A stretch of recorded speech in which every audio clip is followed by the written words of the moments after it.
Gözüm ben çəkim də, nə qədər çəkəcəyim? Hə. Faradayı yığışdırdın yuxarıdan şeylərdə Faraday. Faraday nə idi? Yuxarıda F hərfi var. Məndə yoxdur. Ha baxın. Məndə yoxdur. Əsas bayraq üçün. Məndə qəşəng tüylər. Əsas odur. Kim çəkir? Mənə baxın. Türk. Mənim çəkir. Qolbu çək. Göktürk dilindədir, onu oxuyan məsən sən.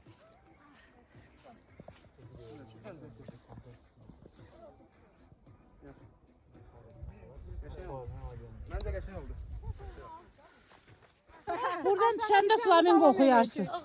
Aşağı düşəndə oxuyarıq. Biz bax belə Girişmir.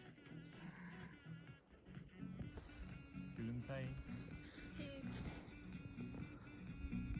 Gəl bir üzdə mənə çəkin. Çəkilir də çəkirəm. Bunu da tut elə oraya çəksin.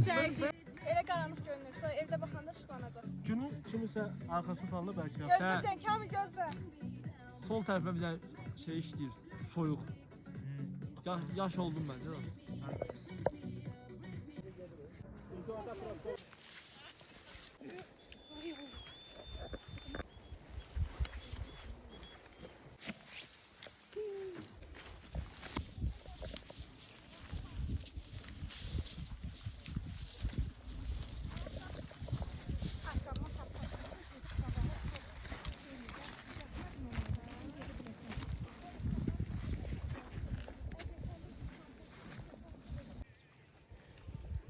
qızlar, mən sizə deyim, qorxulu yer buraydı bax.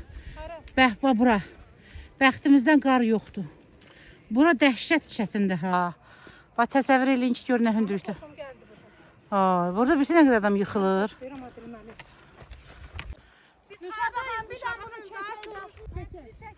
Çəkin, mən də. Kızlar bir yerde durun. Ay ben Zara'da bura fırlan, sen de düşürsən. Düşdün. Ne çekti? Müsabaka mı? Çəkdim.